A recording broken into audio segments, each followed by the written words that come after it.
Nagsisimula ang kwento sa isang lalaking nagngangalang Habiki na tumatakbo para sa kanyang buhay sa isang bakanteng lambak habang hinahabol ng isang horned rabbit. Wala siyang ideya kung paano siya napunta sa sitwasyong iyon o kung ano nga ba ang humahabol sa kanya, kaya pakiramdam niya ay bigla na lang nangyari ang lahat. Nagtataka siya kung anong klaseng nilalang iyon, at bigla siyang nakarinig ng isang mahinang boses ng babae na tumingin sa nilalang at nagsabing isa itong level 1 horned rabbit. Hindi niya alam kung ano ang boses na iyon, pero nakiusap siya rito na huwag siyang iwan dahil natatakot siya. Biglang tumalon ang rabbit papunta sa kanya, ngunit nakaiwas siya at napunta sa ibabaw nito, na naging dahilan para madurage ito at mamatay. Samantala, sa kailaliman ng kagubatan, makikita ang isang elf girl na naglalakad sa pagitan ng mga puno habang ginagabayan ng isang hindi kilalang boses ng lalaki na nagsasabing magtungo siya sa silangan dahil may isang napakahalagang bagay na naghihintay sa kanya roon. Samantala, nakahinga ng maluwag si Habiki matapos makaligtas sa pag-atake ng horned rabbit, ngunit wala pa rin siyang ideya kung nasaan siya o kung ano ang boses na iyon. Bukod pa rito, sinuri niya ang kanyang phone at nakita niyang wala itong signal, na tuluyang pumatay sa pag-asa niyang makahingi ng tulong para hindi siya mabaliw. Nagpasya siyang isipin na hindi totoo ang boses at baka ganaguni niya lamang ito. Nagsimula siyang makaramdam ng gutom at naisip niyang kainin ng horned rabbit, ngunit agad din niyang inalis sa isip iyon dahil hindi niya alam kung ligtas ba itong kainin. Muling nagsalita ang boses at sinuri ang katawan, sinasabing ang horned rabbit ay isa palang graded delicacy na masarap iluto sa stew. Nang marinig iyon, nagpasya si Habiki na dalhin na lang muna ito kahit medyo naiilang pa rin siya sa ideya. Nagsimula siyang mag-isip ng mas malalim tungkol sa kakaibang boses at napansin niyang nagsasalita lamang ito kapag may tinatanong siya. Kaya sinubukan niya itong ites sa pamamagitan ng pagtatanong tungkol sa mga random na bagay tulad ng kanyang backpack. Sumagot ang boses na ito ay isang bag na gawa sa mga materyales na hindi umiiral sa mundong ito. Ipinagpatuloy niya ang pagtatanong tungkol sa iba't ibang bagay at sa bawat pagkakataon ay nagbibigay ang boses ng malinaw at eksaktong paliwanag. Dahil dito, naisip ni Habiki kung kaya rin ba siyang eska ng boses, kaya nagtanong siya at biglang lumitaw ang isang screen sa harap niya na nagpapakita ng lahat ng kanyang stats. Sinuri niya ang lahat at nakita niyang tama ang mga detalye tulad ng kanyang pangalan at edad, ngunit ang labis na ikinagulat niya ay ang nakalagay na trabaho niya bilang isang praiser provisional, na wala talagang saysay para sa kanya dahil hanggang ngayon ay normal lang siyang namumuhay bilang isang high school student. Kaya nagsalita siya at tinanong ang boses kung sino ito, at sumagot ito na siya ang kanyang status support, ngunit hindi raw siya maaaring magbahagi ng anumang personal na impormasyon. Para kay Habiki, hindi iyon patas, ngunit kahit papaano ay napagaan ang kanyang pakiramdam nang makita niya kung gaano karaming skills ang maaari niyang matutunan. Naisip niyang mukhang interesante ang expert skill kaya agad niya itong sinubukang gamitin, ngunit walang nangyari. Kaya nagpasya siyang simulan na lang ang tutorial dahil mukhang mas madali iyon, ngunit nagsalita ang boses at sinabing tumatakbo na ang tutorial. Hindi maintindihan ni Habiki ang ibig nitong sabihin kaya nagpatuloy na lang siya at sinubukan ang world map skill na naglabas ng isang holographic display sa harap niya. Tiningnan niya ito ng mabuti at napagtanto niyang hindi pala ito totoong mapa, kundi sinusundan lamang nito ang landas na dinaanan niya.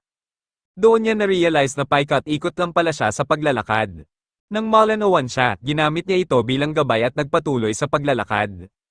Pagsapit ng paglubog ng araw, may nakita siyang kalsada sa ibaba, ngunit dahil sa sobrang excitement ay nadapa siya at bumagsak ng padapa sa batong daan. Pag-upo niya, inanunsyo ng boses na nakakuha siya ng title na Castaway in an Ice Sky. Nagtaka man si Habiki, agad niyang napagtanto na may mas malaki siyang problema dahil isang higanteng halimaw ang nakatayo sa harap niya.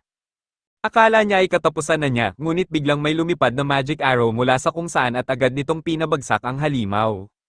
Gulat na tumingin si Habiki at nakita niyang gawa iyon ng isang elf girl na nakatayo sa isang bato malapit sa kanya. Bago pa siya makalapit dito, inactivate ng boses ang kanyang speech upang makapagsalita at makaunawa siya ng wika ng mundong ito. Matapos magpasalamat si Habiki sa pagliligtas sa kanya, ipinakilala ng babae ang sarili bilang Amelia. Napatingin si Habiki sa kanyang mga tainga at napansin niyang parang elf ito, kaya sinabi niyang gusto niya ang kanyang cosplay, ngunit walang ideya si Amelia kung ano ang sinasabi niya.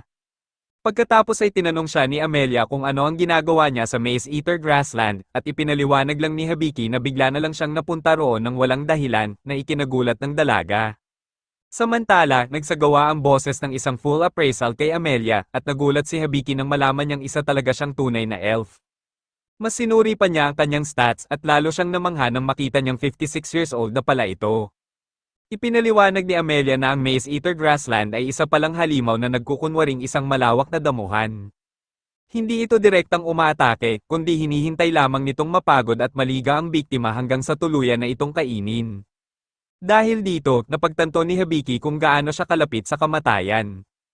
Bigla siyang niyakap ni Amelia at sinabing mahusay siyang nakasurvive para sa isang batang lalaki dahil akala niya ay nasa 10 taong gulang pa lamang si Hibiki. Ngunit nang sabihin nitong 16 na siya, agad siyang bumitaw at nagsabing hindi niya akalaing may taong ganoon ang edad na may napakaliit na katawan. Di nagtagal ay nagdilim ang paligid at nag-set up sila ng camp kung saan nalaman ni Hibiki na sa mundong ito ay itinuturing ka ng adult kapag umabot ka ng 15 taong gulang. Matapos nilang kainin ng horned rabbit para sa hapunan, tinanong ni Hibiki kung nasaan sila, at sa sobrang gulat ni Amelia sa tanong ay naibugan niya ang iniinom niyang tsaa diretso sa mukha nito. Agad naman siyang humingi ng paumanhin habang pinupunasan ng mukha ni Hibiki at sinabi na nasa Kingdom of Habraya sila. Ipinaliwanag ni Hibiki na hindi niya iyon alam dahil galing siya sa Japan, ngunit hindi pa naririnig ni Amelia ang lugar na iyon, na lalo lamang nagpatibay sa hinala niyang nasa ibang mundo nga siya. Inisip ni Amelia na siguradong nalulungkot si Hibiki dahil malayo siya sa kanyang tahanan, kaya sinabi niyang dadalhin niya ito sa lungsod kinabukasan, na labis na ikinatuwa ni Hibiki. Habang natutulog si Hibiki, pinagmamasdan siya ni Amelia at napagdesisyonan niyang siya ang tinutukoy ng espiritu bilang napakahalagang bagay. Pagkaraan nito, siya rin ay nakatulog, sa kanyang panaginip, naalala ni Hibiki ang kanyang nakaraang buhay, kabilang ang isang masayang alaala kasama ang 3 niyang pinakamalalapit na kaibigan na sina Amain, Kayuyuko, at Tiki sa diner kung saan nagtatrabaho si Amain. Malaki ang halaga ng 3 ito sa kanya, kahit hindi nila pinalalagpas ang pagkakataong asarin siya dahil sa kanyang maliit na tangkad para sa isang 16-na-year-old.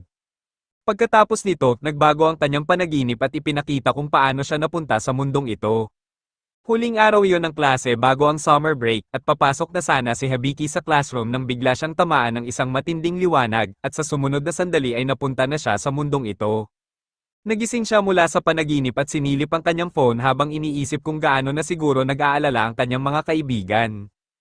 Pagkatapos ay tumingala siya sa langit at napansin ang ilang kumikislap na berdeng hugis na lumulutang sa itaas. Sinuri iyon ng boses at ipinaliwanag na isa itong special protective barrier na inilagay ni Amelia upang bantayan ang paligid. Tinanggap na ni Hibiki ang katotohanang totoo ang magic sa mundong ito na nangangahulugang nasa ibang mundo nga siya. Kaya nagpasya siyang unawain ang sarili niyang sitwasyon at tinanong ang boses kung ano ba talaga ang ibig sabihin ng pagiging appraiser provisional. Ipinaliwanag ng boses na ito ay isang job na ibinigay sa kanya ng God at may rarity rank na B, at may kakayahang appraisal na nagpapahintulot sa kanya na tukuyin ang abilities at traits ng anumang target. Gayunpaman, wala itong kasamang combat skills kaya ito ay classified bilang non-combat job. Habang sinusubukan pa rin ni Hibiki na i-proseso ang lahat ng ito, nagpasya na lamang siyang matulog muli. Kinabukasan, nagising si Amelia at naalala kung paano niya iniligtas si Hibiki at kung paano sila nagpalipas ng gabi roon. Maya-maya, nagising na rin si Hibiki at sabay silang naglakbay papunta sa Lel, ang pinakamalapit na bayan.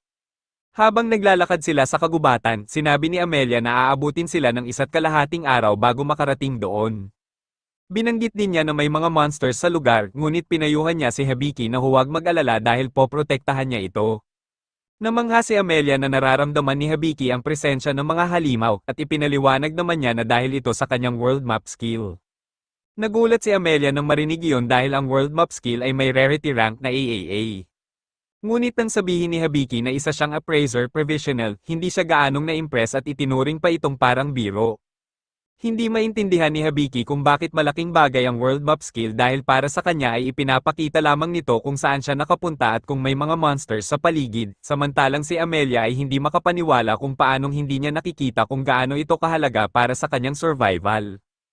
Agad na binuksan ni Hibiki ang kanyang world map at tinanong kung may anumang mapanganib sa paligid, at ipinakita nito na may isang crystal horned rabbit na malapit sa kanila. Natuwa si Amelia nang marinig iyon dahil napakabihira ng mga crystal horned rabbit at maaari itong may benta ng hanggang 200 gold coins. Kagad niyang hinayla si Hibiki at sinabing dalhin siya diretso roon. Sinundan nila ang crystal horned rabbit mula sa malayo, at ginamit ni Amelia ang kanyang magic upang itago ang kanilang tunog at amoy para hindi sila madaling matukoy.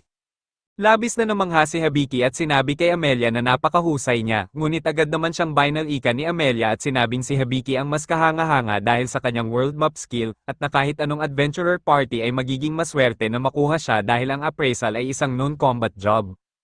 Kung sasali man siya sa isang party, hahayaan lang niyang ang iba ang lumaban sa harapan habang siya ay nasa likod bilang support.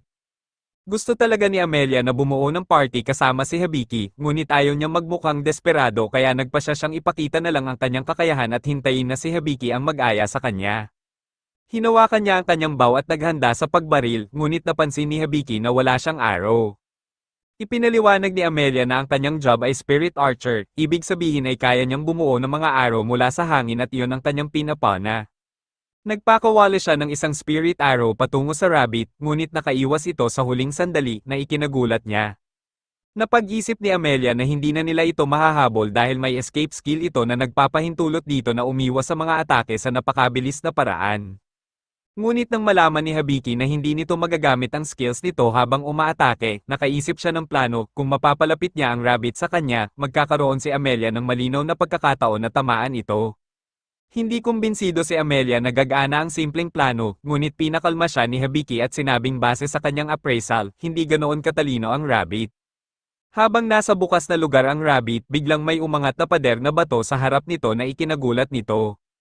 Pagkatapos ay nakita nito si Habiki na nakahiga sa isang bato at agad nitong kinagat ang pain ng walang pag-aalinlangan. Sa sandaling tumalon ito para umatake, tinutok ni Amelia ang kanyang pana at agad itong pinabagsak. Labis na nagulat si Amelia na gumana nga ang plano. Ang naging sikreto ng tagumpay nila ay ang paglalagay ni Amelia ng mga pader na bato upang harangan ang lahat ng ibang daanan at pilitin ang Crystal Horned Rabbit na dumiretso kay Habiki, kahit na dahil dito ay inakala ng rabbit na wala siyang banta. Pagkatapos, inabisuhan ng boses si Habiki na nag-level up ang kanyang mga skills na ikinagulat niya dahil si Amelia naman ang pumatay sa halimaw. Ipinaliwanag ni Amelia na ginamit niya ang kanyang appraisal skill sa buong laban at inilagay pa niya ang sarili bilang pain, kaya karapat-dapat lang na makuha niya ang level up dahil may malaking bahagi siya sa nangyari. Samantala, sa langit, masaya ang God na nagdala kay Habiki sa mundong ito sa kanyang progreso, ngunit pinaalalahanan niya ang sarili na tutorial pa lamang ito, ibig sabihin ay napakahaba pa ng landas na tatahakin ni Habiki. Pagkatapos ay lumipat ang eksena sa Adventure Guild kung saan ang isang babae na nagngangalang Ival ay katatapos lamang magparehistro bilang isang adventurer. Itinuro siya ng receptionist sa job board, ngunit sinabi ni Ival na may una na siyang quest, hinahanap niya ang isang napakahalagang bagay. Samantala, dumating sina Habiki at Amelia sa bayan ng Rel, at pagdating pa lamang nila ay agad na binalutan ni Amelia ng cloak si Habiki dahil masyadong kakaiba ang kanyang suot at ayaw niyang makaakit sila ng hindi kinakailangang atensyon. Iniisip ni Amelia na makakabili sila ng tamang damit matapos nilang maibenta ang sungay ng Crystal Horned Rabbit at makuha ang pera. Tinatansya niyang makakakuha sila ng humigit kumulang 200 gold coins na sapat na para makabili rin ng armor at mga bagong armas.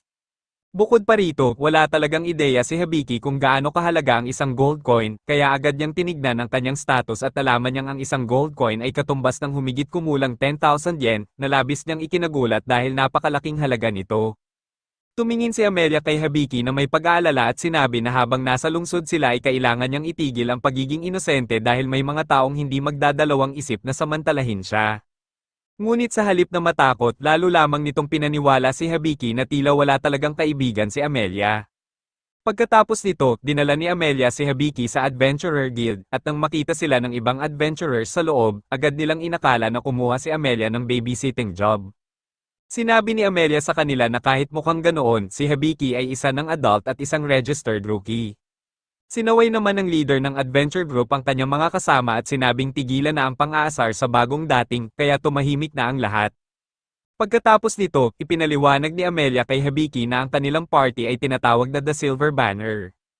Lumapit sila kay Jewel na receptionist at sinabi ni Amelia na may item silang ibebenta at nakiusap na ipaghanda sila ng isang silid. Samantala, hindi mapigilan ni Habiki ang pagtitig sa cat ears ni Jewel na labis niyang kinamanghaan habang iniisip na isa itong beast folk. Pagkatapos, pumasok silang lahat upang makipagkita sa Guildmaster, at sa unang tingin pa lamang ni Habiki ay namangha na siya sa sobrang laki at maskuladong katawan ng lalaki.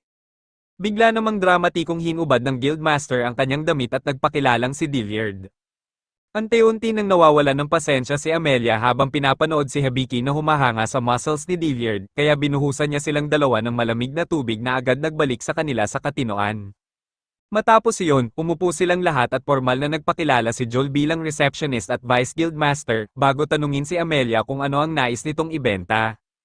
Inilapag ni Amelia ang crystal horn sa harap nila at halatang humanga si Dilliard na nagsabing mas malaki pa ito kaysa sa nakuha nila 3 taon na ang nakalipas. Matapos mag-isip sandali, nag-alok siya ng 400 gold coins. Natuwa si Hibiki nang marinig iyon dahil doble ito sa inaasahan nila, ngunit sa labis niyang gulat ay tumanggi si Amelia at sinabing hindi siya tatanggap ng mas mababa sa 800 gold coins. Ipinaliwanag niya na ang naibenta nila 3 taon na ang nakalipas ay umabot ng 200 gold coins, at ang isang ito ay 3 beses na mas malaki. Nagtagal ang kanilang pagtatalo sa presyo hanggang sa napilitan si Dilliard na pumayag sa 700 gold coins, na ikinatuwa ni Amelia.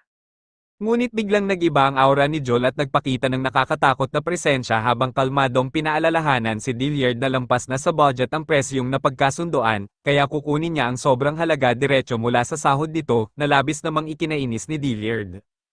Kalaunan, nakaupo mag-isa si Hibiki sa loob ng guild habang ipinapalam ng kanyang status support na naabot na ng kanyang tutorial skill ang requirements para mag-level up. Ngunit wala pa rin siyang malinaw na ideya kung ano ba talaga ang tutorial, kaya inilabas ng status support ang isang definisyon at ipinaliwanag na ito ay isang skill na ibinibigay sa mga taong napakababa ng tsansa na mabuhay, at nagbibigay ito sa kanila ng guidance mula sa God upang matutunan nila ang mga kaalaman at skills na kailangan para makasurvive sa mundong ito. Nang marinig yun, napagtanto ni Hibiki na dahil sa God kaya siya nakarating hanggang dito, kaya tahimik siyang nagpasalamat. Bigla naman siyang nakarinig ng isang boses na sumagot at nagsabing na-appreciate ang kanyang pasasalamat. Inakala ni Hibiki na ganaguni lamang yon, ngunit nagpatuloy ang God sa pakikipag-usap sa kanyang isipan at sinabi na siya ang nagdala sa kanya sa mundong ito. Nagulat si Hibiki na kaya pala niyang direktang makipag-usap dito, ngunit ipinaliwanag ng God na hindi ito laging posible at paminsan-minsan lamang nangyayari. Sinabi rin nito na mula ngayon, nasa kamay na ni Hibiki ang lahat kung paano siya mamumuhay at kung paano siya mabubuhay sa mundong ito, at matapos iyon ay nagpaalam na ito. Ngunit agad siyang tinawag ni Hibiki at nagtanong ng sunod-sunod na mga tanong, ngunit huli na ang lahat. Pagkatapos nito, ipinaliwanag ng status support na ngayong tumaas na ang kanyang level, ang support na ibinibigay ng guide ay magtatapos na. Nagtaka si Hibiki kung ano ang ibig sabihin nito, ngunit dumating si Amelia at tinawag siya. Kasunod nito, may lumapit na messenger kay Amelia at nagbigay ng isang liham na nagsasabing mayroon siyang designated request. Pagkabasa ni Amelia nito, humarap siya kay Hibiki at humingi ng paumanhin, sinasabing kailangan niyang umalis agad ng bayan at hindi niya ito maisasama sa pagkakataong ito dahil ang request ay direktang galing sa kanyang hometown at hindi niya ito maaaring tanggihan. Sa sandaling iyon, napagtanto ni Hibiki na si Amelia pala ang guide mula sa simula. Samantala, si Ival ay nasa kailaliman ng isang dungeon, patuloy na hinahanap ang bagay na matagal na niyang sinusundan ngunit wala pa rin siyang nakikitang resulta. Bigla ay may naramdaman si Ival na tila alam niya kung nasaan ang hinahanap niya, kaya agad siyang lumingon at dumiretso roon. Kasabay nito, tahimik na nag-aalala si Amelia kung kakayanin ba ni Hibiki na mag-isa, ngunit sinabi naman ni Hibiki na huwag siyang mag-alala dahil plano niyang maging isang adventurer. Nalaman niyang may mga quests din para sa mga non-combatants at talagang excited siya sa ideyang iyon. Inamin din ni Hibiki na napakarami nang naitulong ni Amelia sa kanya at ayaw na niyang maging dagdag na pabigat pa rito. Nang dumating ang oras na kailangan na nilang maghiwalay, sinabi ni Amelia kay Hibiki na maaari siyang manatili sa inn kung saan siya tumutuloy, at iniabot niya rito ang mapa bago tuluyang umalis. Bago siya tuluyang makaalis, sinabi ni Hibiki na ibabalik na niya ang cloak, ngunit sinabi ni Amelia na huwag na niyang alalahanin iyon at ituring na lang bilang isang partang gift. Ngunit sinabi ni Hibiki na mas kailangan pa iyon ni Amelia ngayon dahil napigtas ang butones ng kanyang damit. Namula sa hiya si Amelia at daldaling umalis, habang nagmamadali siya, nabangga niya si Ival at agad humingi ng paumanhin. Nang lapitan siya ng isang knight at tanungin kung bakit siya nagmamadali, sinabi niyang kailangan niyang umuwi agad. Tinulungan ni Amelia na makatayo si Ival, at tinanong naman siya ni Ival kung ang kanyang hometown ba ay ang Elf County, ang Kingdom of Fair. Nang kumpirmahin iyon ni Amelia, sinabi ni Ival na napakagandang pagkakataon iyon dahil doon din siya papunta. Samantala, mula nang umalis si Amelia, halos ginugol na ni Hibiki ang kanyang oras sa pagtulog. Nang kunin niya ang kanyang phone, napansin niyang tuluyan na itong naubusan ng battery, at wala pa rin siyang paraan para makabalik sa kanyang dating mundo. Bukod pa rito, hindi na rin siya muling kinausap ng God mula noong huli nilang pag-uusap, kaya nagsisimula na siyang magtanong kung bakit nga ba siya dinala sa mundong ito. Bigla namang pumasok sa kanyang silid si Tanya, ang babaeng may-ari ng inn, at sinabi nitong nag-aalala siya dahil hindi siya bumaba para mag-almusal o mananghalian. Sinabi ni Habiki kay Tanya na ayos lang siya, at natuwa naman ito nang marinig yon.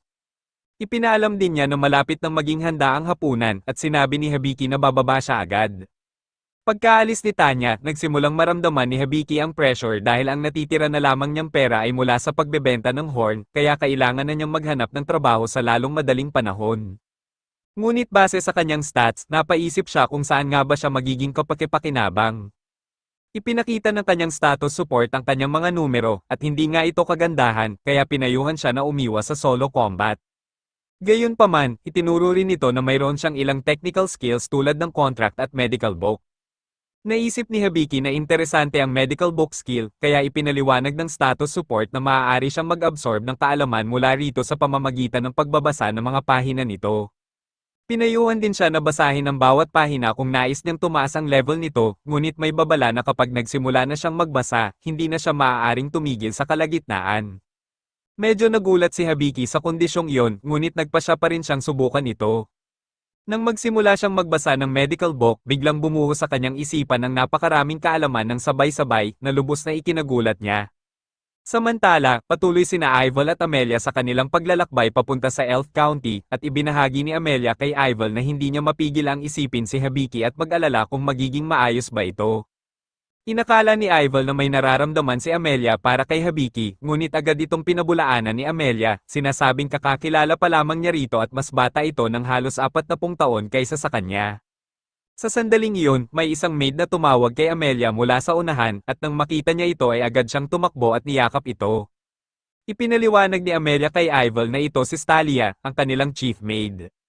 Matapos ipakilala si Stalia, biglang na-excite si Ival at hiniling kay Amelia na bumuo sila ng party, na ikinatuwa naman ni Amelia dahil iyon ang una niyang natanggap na party request, ngunit halatang hindi nagustuhan ni Stalia ang ideyang iyon. Pagkalipas ng ilang araw, tuluyan nang natapos ni Habiki ang pag-absorb ng kaalaman mula sa medical book.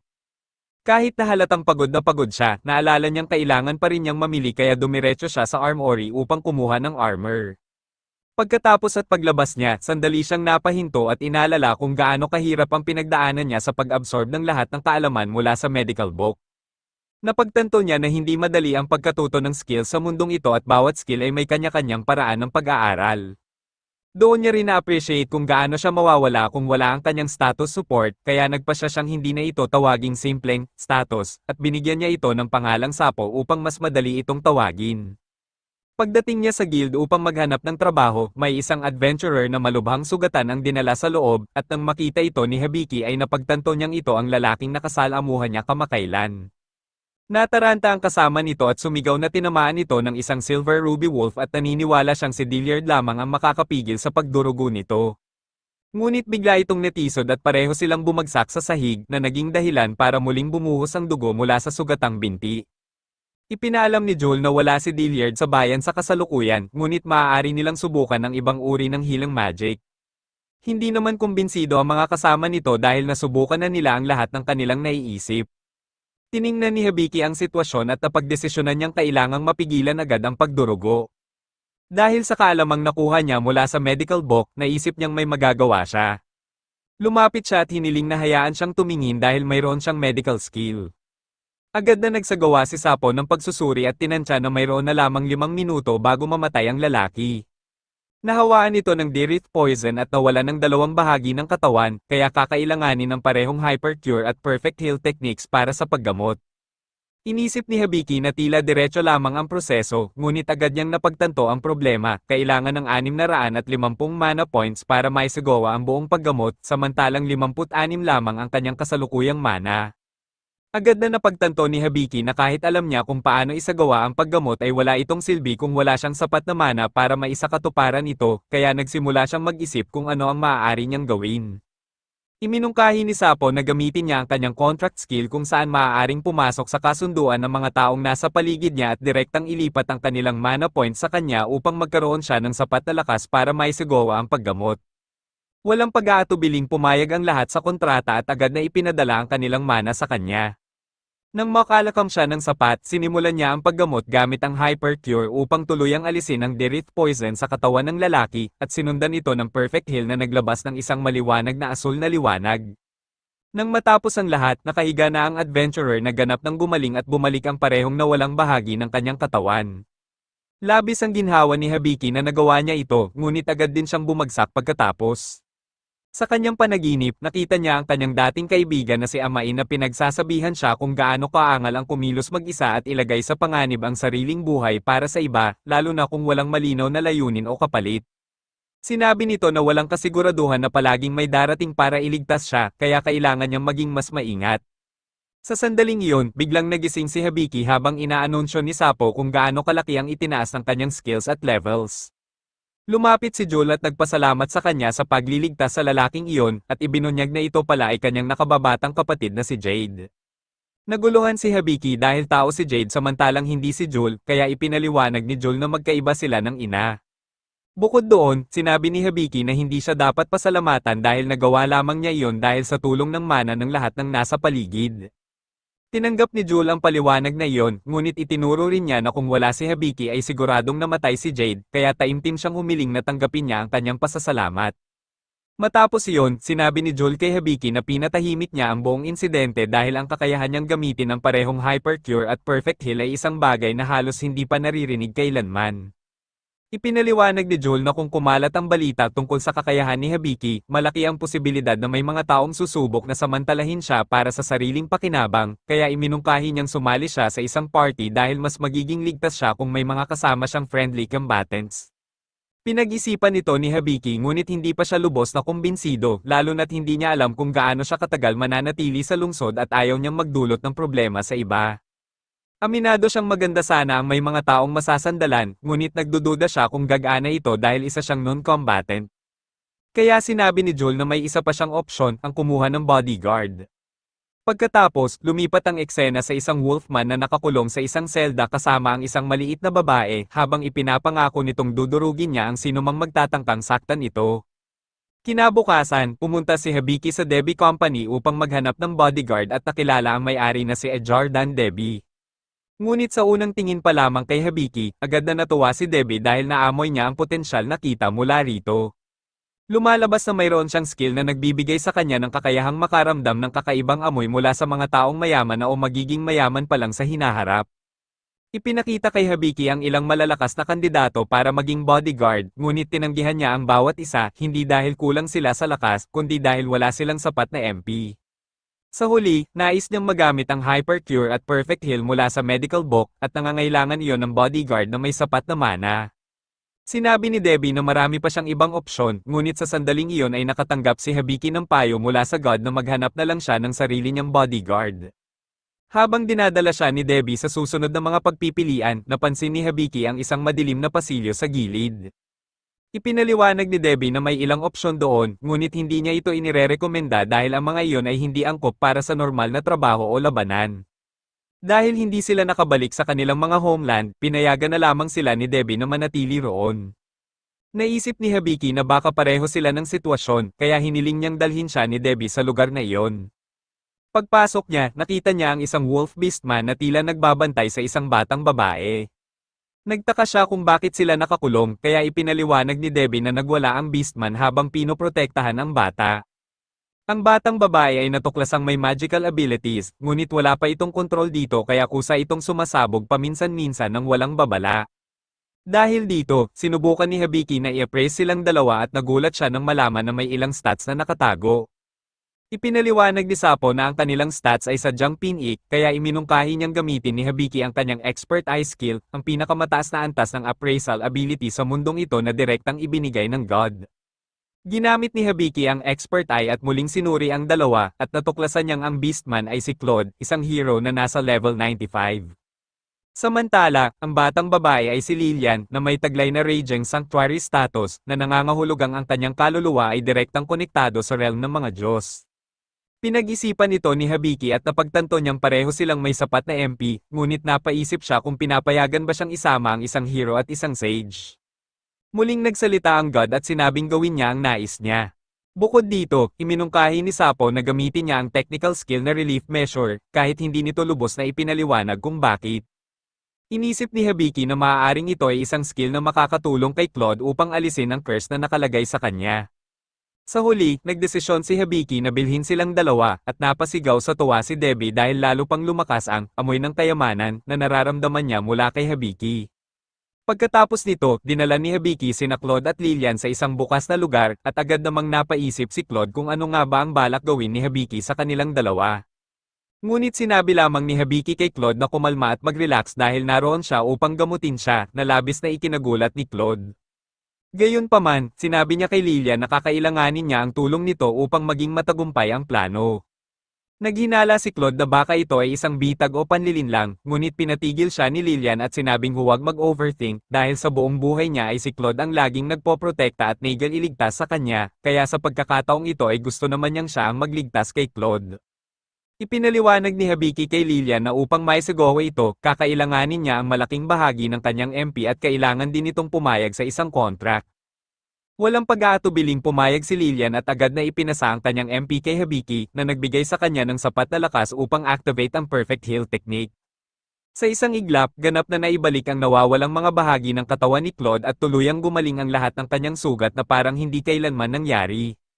Labis ang tuwa ni Lillian sa nakita niya at agad siyang tumakbo upang yakapin si Claude ng mahigpit. Ipinahayag ni Claude ang kanyang taos-pusong pasasalamat kay Habiki at sinabing hindi niya halos makapaniwala kung gaano kabigat ang pakiramdam niya kanina kumpara ngayon. Ipinaliwanag ni Habiki na malamang ay dulot iyon ng curse na inilagay sa kanya, na ikinagulat ni Claude dahil ang impormasyon tungkol sa kanyang curse ay dapat ay nakatago at hindi maaabot kahit ng isang may appraisal skill. Sinabi rin ni Habiki na isa siyang hero, at sinabi kay Lillian na sa hinaharap ay magiging isang sage siya. Lubos na naguluhan si Claude kung paano nalaman ni Habiki ang lahat ng iyon, kaya ipinaliwanag ni Habiki na personal itong ibinigay sa kanya ng god sa pamamagitan ng expert eye skill. Sa sandaling iyon, kinilabutan si Claude dahil alam niya kung gaano kahalaga ang skill na iyon at kung ano ang ibig nitong sabihin. Pagkatapos, agad na sinimulan ni Habiki ang pagtanggal ng curse kay Claude sa pamamagitan ng pag-activate ng relief measure skill. Ngunit sa labis na ikinagulat ni Habiki at Lillian, biglang nabalot si Claude ng makakapal at mabibigat na kadena na tila lumitaw mula sa wala, at kasunod nito ay isang napakalaking pares ng gunting ang bumaba patungo sa kanya. Sa unang tingin, mukhang nasaksak si Claude na ikinagulat nilang dalawa, ngunit kalaunan ay napagtanto nilang buhay pa rin siya.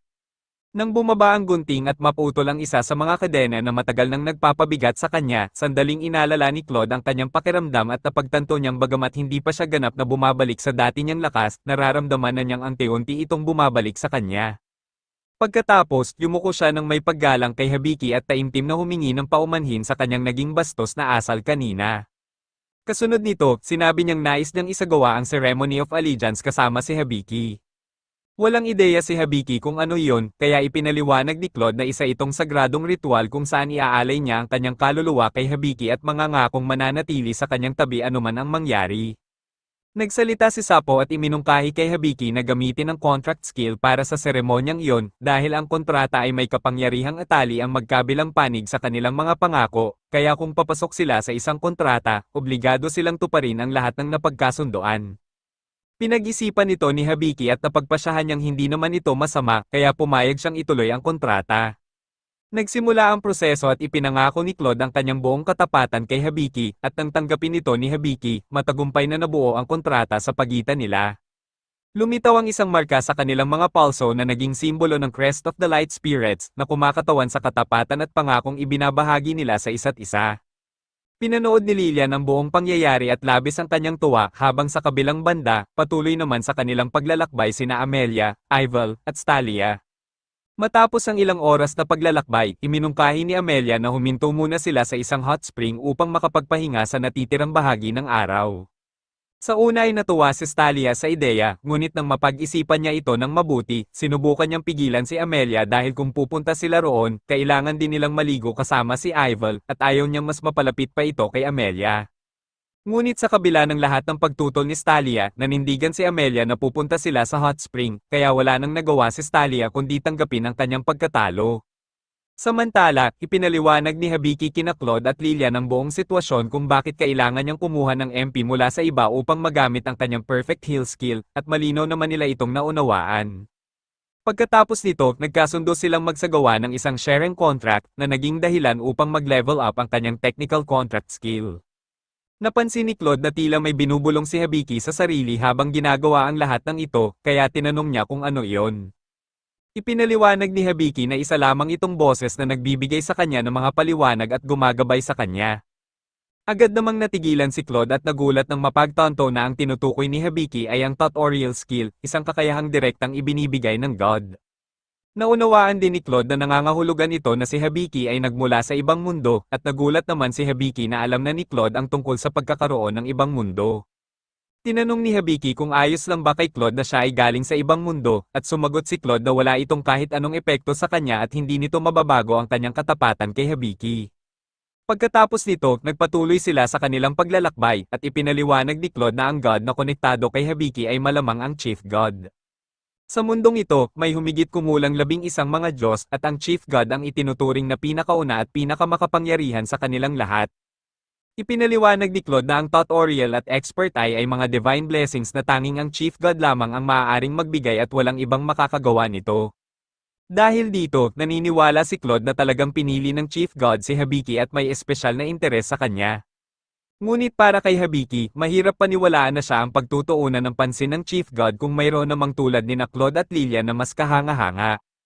Gayunpaman, napaisip siya kung bakit binigyan si Lilian ng Radiant Sanctuary skill, dahil tila napakabigat nitong pasanin para sa isang tao.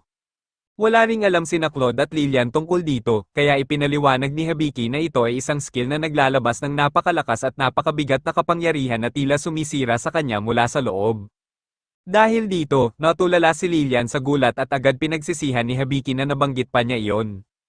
Ngunit nagsalita si Claude at sinabi na duda siyang ang Chief God ang nagbigay ng Radiant Sanctuary kay Lilian, at mas malamang na ang God of Magic ang may gawa nito dahil sakop ng kapangyarihan nito ang lahat ng may kinalaman sa magic. Bigla namang nagpakita ang presensya ng God of Magic at direktang kinausap si Habiki, na nagsabing totoo ngang nahihirapan si Lilian dahil sa Radiant Sanctuary skill, ngunit kapag naibigay na ang isang skill ay hindi na ito maaaring basta alisin. Ipinaliwanag din niya na mayroon si Habiki ng kanyang skill na tinatawag na Grimoire na magbibigay sa kanya ng kakayahang i-adjust ang MP at overall magic power ni Lilian upang makontrol ang sitwasyon. Nilinaw din niya na huwag magkamali ng akala si Habiki dahil hindi siya laging nandyan upang tumulong sa tuwing kailangan niya. Napagtanto ni Habiki na kapag ginamit niya ang Grimoire skill, automatikong kikilos ang administration system upang ayusin ang lahat, kaya magiging maayos na ang sitwasyon. Ipinasa niya ang magandang balita kina Claude at Lilian, at labis ang kanilang pasasalamat nang marinig ito. Ngunit sa mismong sandaling iyon, ipinaalam ni Sapo kay Habiki na pansamantalang hindi magagamit ang kanyang expert eye skill at tutorial skill, kaya ang maitutulong na lamang niya ay base sa impormasyong nakalap niya hanggang sa puntong iyon. Samantala, masusing pinagmamasdan ng God of Magic si Habiki at hindi niya maalis sa isip ang pakiramdam na parang nakita na niya ito dati. Sa kabila nito, ginamit ni Habiki ang kanyang Grimoire skill, na agad nag-summon ng isang napaka-cute na maliit na pusa na nagpakilalang si V at sinabing narito siya upang turuan si Lilian kung paano kontrolin ang kanyang magic. Ngunit dahil sa sobrang pagka-cute ni V, agad siyang panay ni Lilian nang hindi na nag-isip pa. Tinanong naman ni Habiki si V tungkol sa Grimoire, at ipinaliwanag nito na siya mismo ang Grimoire at isa rin siyang makapangyarihang sacred beast na nilikha ng God of Magic. Dahil dito, naging kampante si Habiki at marahang hinaplos ang ulo ni V, na ikinaselos naman ni Claude, kaya agad itong nagreklamo na hindi pa siya nabibigyan ni Habiki ng kahit isang tapik man lang. Samantala, makikita sina Amelia, Ival, at Stalia na nagpapahinga sa isang hot spring, at sandaling nagulat si Stalia sa laki ng dibdib ni Amelia bago agad na bumalik sa pagiging composed. Tinanong ni Amelia si Stalia kung ano ang mahalagang misyon na ipinadala sa kanya ng kanyang ama, ngunit sinabi ni Stalia na wala pa siyang sapat na detalye tungkol dito. Pagkatapos ay lumingon si Amelia kay Ival at tinanong kung maaari ba siyang tulungan itong magbanlo ng kanyang likod, ngunit diretsahan itong tumanggi, na ikinatawa ni Amelia dahil napagtanto niyang hindi pa sila ganap na magkaibigan. Sumingit naman si Stalia at sinabihan si Amelia na masyado siyang nagmamadali kay Ival dahil ang simpleng paghuhugas ng likod ay hindi agad nangangahulugang magkaibigan na ang dalawang tao. Narinig ni Ival ang usapan at napangiti ng bahagya bago tumayo at sinabing tutulungan na niya si Amelia, na labis na ikinagulat ni Amelia, ngunit sinabi lamang ni Ival na iyon ang ginagawa ng mga magkaibigan. Kinabukasan, isinama ni Hibiki si Claude para mamili ng mga armas. At habang naroon sila, pinili ni Claude ang isang spear. Na ikinagulat ni Hibiki dahil palagi niyang iniisip na ang mga heroes ay karaniwang gumagamit ng sword bilang pangunahing sandata. Ngunit sinabi ni Claude na mas madali para sa kanya ang paggamit ng spear base sa kanyang body type at fighting style. Ipinaliwanag din niya ang tungkol sa kanyang armor at sinabi na mas pinipili niyang umiwas sa mga attacks kaysa harapin ang mga ito ng direkta. Kaya basta protektado ang mahahalagang bahagi ng kanyang katawan ay sapat na iyon para sa kanya. Idinagdag pa niya na ayaw niyang magsuot ng sobrang daming armor dahil magpapainit ito sa kanya at magpapabagal sa kanyang galaw. Kasabay nito ay pumili rin si Lilian ng ilang bagong damit para sa sarili niya. At nang sabihin ng merchant na ang kabuuang presyo ay 25 gold coins. Parehong nagulat sina Hibiki at Lilian dahil napakalaki nito para sa kanila. Ngunit para kay Claude ay tila mura lamang ito kaya agad niya itong binayaran ng walang pag-aalinlangan. Nang makita ito, nagsimulang makaramdam ng guilt si Lilian sa pagbili ng damit dahil sa presyo nito. Napansin ito ni Hibiki at sinabi sa kanya na huwag mag-alala dahil mas mahalaga ang kanyang kaligtasan kaysa sa pera kaya hindi siya dapat makaramdam ng masama. Pagkatapos nito ay sinabi ni Hibiki kay Lilian na pumili rin siya ng staff para sa sarili niya. Kahit alam niyang kapos na siya sa pera ay hinikayat pa rin niya ito. At napagtanto niya na sapat na para sa kanya ang makita ang ngiti ni Lilian. Sa sandaling iyon ay nakaramdam si V ng pagka-left out at hiniling kay Hibiki na bilhan din siya ng isang bagay. Pumayag si Hibiki at binilhan siya ng isang cute na collar kahit na lalo siyang nabaon sa utang dahil dito. Matapos nilang mamili ay pumunta silang lahat sa isang open field. Doon ay sinabi ni Vene na bibigyan niya sila ng basic lesson sa magic. Naniniwala siya na ayos na si Claude dahil isa itong hero. Ngunit sina Hibiki at Lilian ay wala ng mga basic qualities na karaniwang taglay ng mga heroes. Kaya sinabi niya kay Hibiki na umasa na lang sa kanyang grimoire. Hindi naiintindihan ni Hibiki kung ano ang grimoire kaya nagtanong siya tungkol dito. Ipinaliwanag ni Sapo na ang grimoire ay isang espesyal na technical skill na may rarity rank na nagbibigay sa user ng iba't ibang uri ng kaalaman at kakayahan na may kaugnayan sa magic system ng mundo nila. Agad na na-excite si Hibiki at nagsimulang isipin kung magagamit na rin niya ang magic. Ngunit agad itong pinigilan ni V at sinabi na simpleng household magic lamang ang magagamit niya. Gayunpaman ay ipinagpatuloy pa rin nila ang training. Iminungkahi ni V na unahin nilang tulungan si Lilian na makontrol ang kanyang magic. Ipinaliwanag niya kay Hibiki na para magawa ito ay kailangan niyang ma-register bilang responsable sa magic output ni Lilian. Nang tanungin ni Hibiki kung paano ito mangyayari, simpleng kinagat ni Van ang kanyang kamay at sinabing sapat na iyon para gumana. Pagkatapos nito ay lumapit si V kay Lilian at mas malinaw na ipinaliwanag ang plano. Sinabi niya na bababaan nila ang power ng magic ni Lilian sa 10% at dahan-dahang itataas ito habang natututo siyang kontrolin ito ng maayos nang hindi nawawala sa balanse. Pagkatapos ay humarap si V kay Hibiki at sinabi na kailangan niyang matutunan ang magic circulation. Ipinaliwanag niya na para magamit ng tama ang magic ay kailangang makontrol ng isang tao ang daloy ng kanyang magic power ng may eksaktong precision, at ipinakilala niya ang isang exercise na tinatawag na magic power circulation. Sa exercise na ito, dalawang tao ang maghahawak ng kamay at ipapasa nila sa isa't isa ang kanilang magic essence. At ang layunin ay makontrol ang daloy nito nang hindi nawawalan ng stability. Ngunit kahit matapos marinig ang paliwanag na ito, hindi pa rin naiintindihan ni Hibiki ang sinasabi niya kaya halatang naiinis si Vene. Kaya sinabi na lang niya na magsisimula sila sa pamamagitan ng pagpapasa ni Claude ng maliit na amount ng magic papunta kay Hibiki para maranasan niya ito ng direkta. Binalaan niya si Claude na mag-ingat dahil mahina ang resistance ni Hibiki sa magic at madaling ma-overwhelm.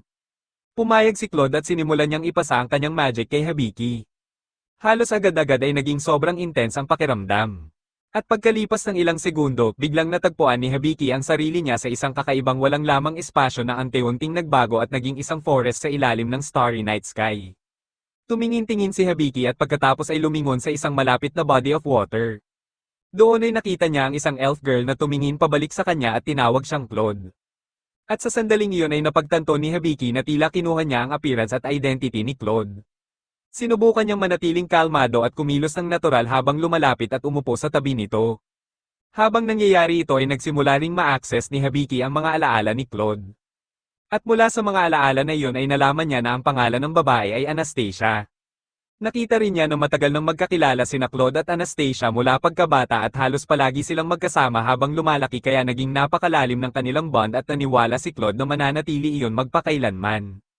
Ngunit biglang nagbago ang memorya at sumiklab ang isang digmaan kung saan maraming buhay ang nawala kabilang na si Anastasia. Malinaw na ipinakita ng alaala na ang pangyayaring iyon ay sobrang masakit at traumatic para kay Claude. At bigla na lamang nagising si Hibiki pabalik sa totoong mundo. Sa una ay naniniwala pa rin siya na siya si Claude. Ngunit agad siyang kinausap ni Claude at sinubukang ibalik siya sa realidad sa pamamagitan ng pagpapaalala kung sino talaga siya. At matapos ang ilang sandali ay tuluyan nang nagbalik ang kanyang senses at bumalik siya sa normal. Pagkatapos ay nagtaka siya kung bakit naniwala siyang siya si Claude. Ipinaliwanag ni V na nangyari iyon dahil masyado siyang nalunod sa consciousness ni Claude habang dumadaloy ang magic sa kanya. Humingi ng paumanhin si Claude kay Hibiki dahil naparami ang magic na naipasa niya.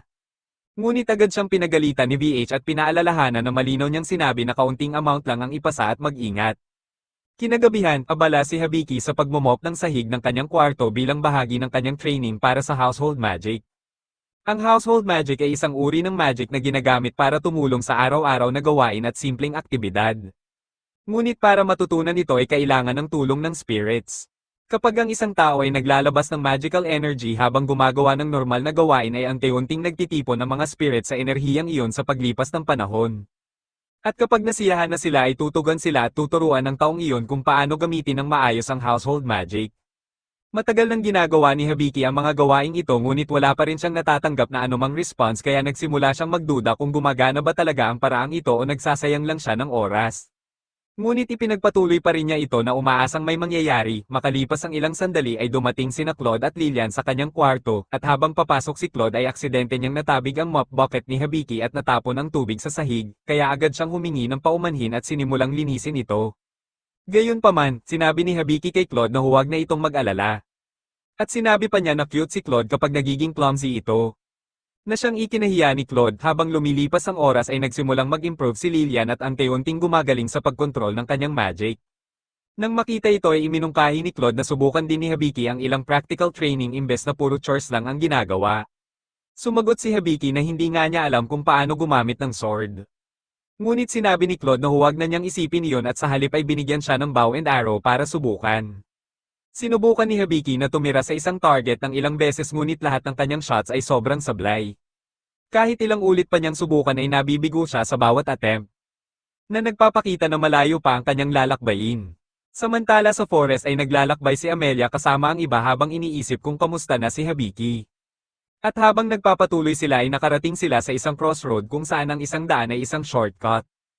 Ngunit iminungkahi ni Amelia na iwasan nila ito, ipinaliwanag niya na may isang ruined fortress sa unahan at ayon sa mga rumor ay ang mga kaluluwang nagmumulto roon ay niloloko ang sinumang lalapit dito. Nang marinig ito ni Ival ay na-excite siya imbes na matakot. Agad siyang nagpakita ng interes at nagsimulang maglakad papunta sa shortcut. Iminungkahi niya na puntahan nila ito at tingnan, tinuring ito bilang isang masayang adventure kaysa sa isang mapanganib na bagay. Si Imalia ay desperado na mapanatili si Ival bilang kaibigan kaya sumang-ayon siya sa kanyang mungkahi. At dahil dito ay nagpasya silang lahat na sundan ang desisyon ni Ival at tumungo sa shortcut. Ngunit agad na naramdaman ni Stalia na ang desisyong ito ay magdudulot ng problema at malamang na hindi ito magtatapos ng maayos. Samantala tinulungan ni Lillian si Hibiki na maghanda ng pagkain. At matapos silang magluto ay sabay-sabay silang umupo upang kainin ito. Ngunit ang pagkain ay naging ganap na hindi makakain dahil naging pabaya si Claude at nakalimutang linisin ng maayos ang mga mushrooms at iba pang ingredients bago lutuin.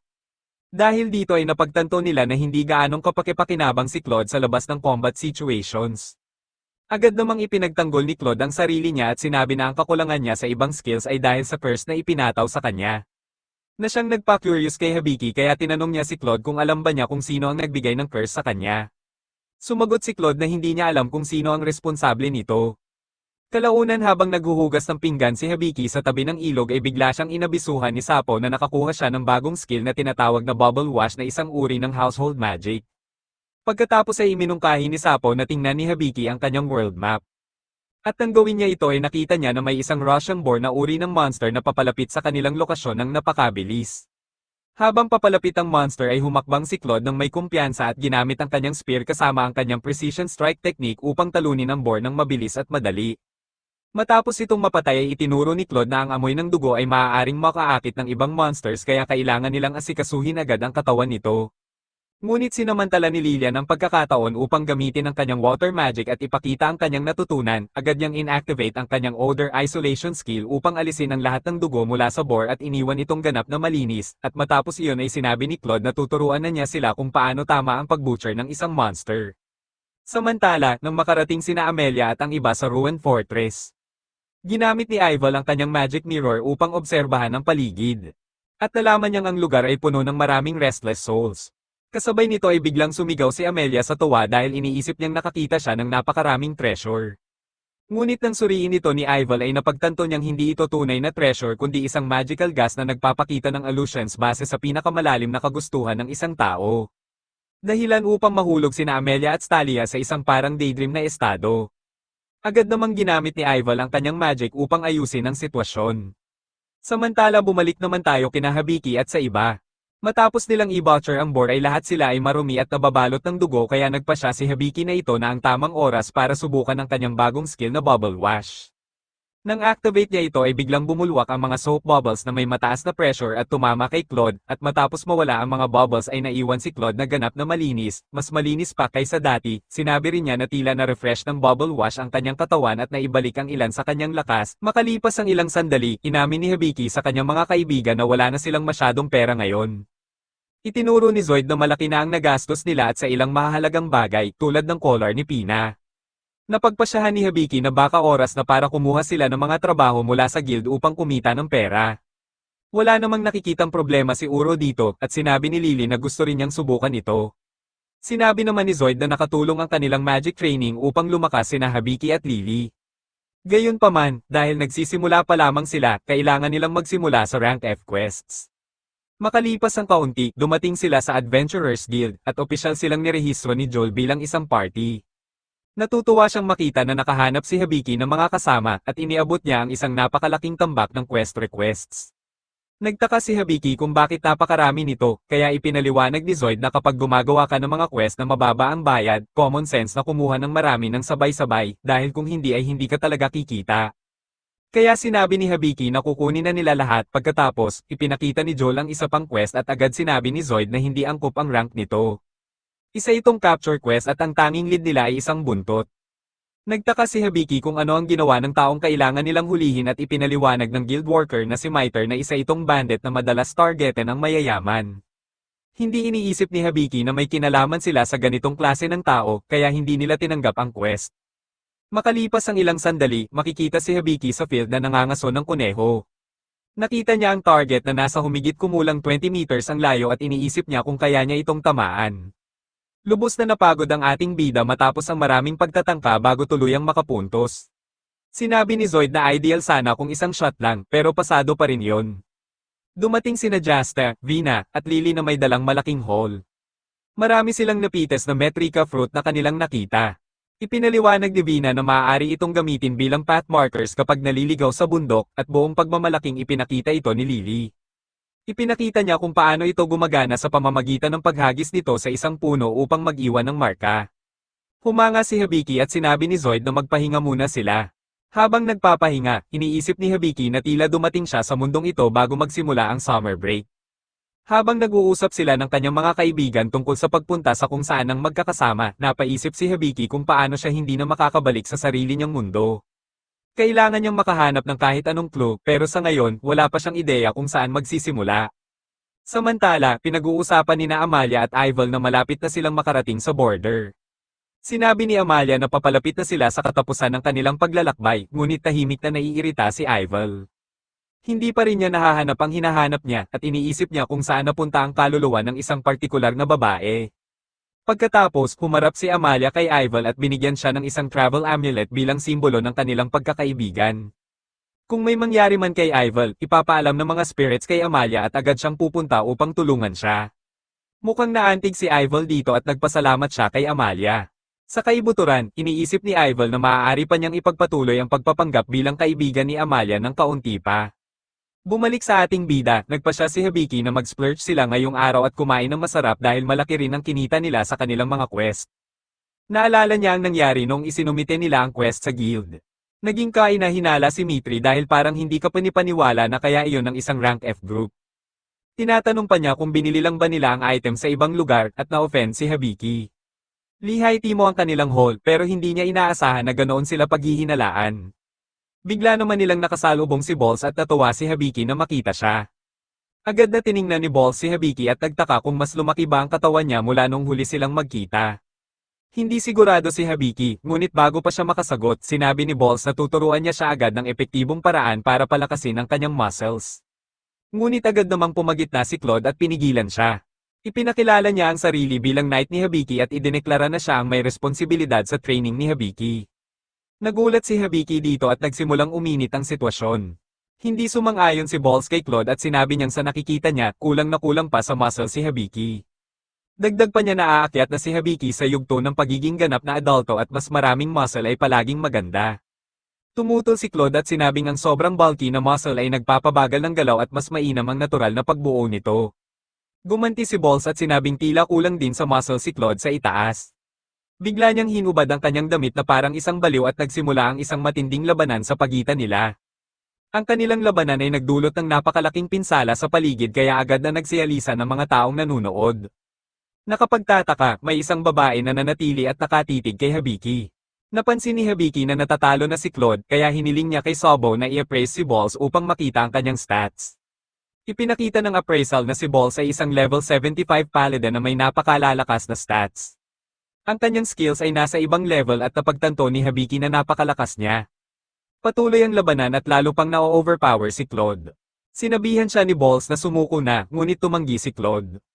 Sa huli, nagkaroon sila ng realization at kinilala ang isa't isa bilang karapat-dapat na kalaban. Biglang dumating si Joel at kinilabutan siya sa kanilang laban. Agad niyang ginamit ang Cold Cascade upang basain silang dalawa at biglang natigil ang laban. Tinawag itong brutal ni V at nagtaka si Joel kung may nakita ba siyang pasang nagsasalita. Bigla namang may babaeng tumakbo habang sumisigaw na may magnanakaw. Tinanong ni V na si Hibiki kung nasaan ang kanyang bag at nagulat siya nang mapagtanto na nawawala ito. Itinuro ni Joel na wala naman siyang dala nang dumating siya at sinabi ni Hibiki na kanina lang ay nasa kanya pa yon. Nandoon ang kanilang pera kaya napakasama ng timing dahil balak pa naman nilang kumain ng masarap. Pinaghinalaan ni Joel na maaaring gawa ito ng bandit na kamakailan lang nilang nalaman. Kaunti pa lamang ang impormasyon nila tungkol sa magnanakaw, ngunit alam nilang kaya nitong gawing parang ahas ang kanyang buntot o gamitin ito upang kilitiin ang mga tao.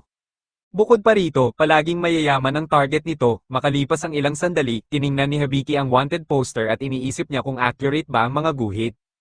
Makikita sina Hibiki at Lilian na nakaupo sa isang restaurant at si Hibiki ay nakadamit pambabae. Alam niya kung bakit siya nakasuot ng ganito, ngunit hindi niya maiwasang mapansin na bagay sa kanya ito.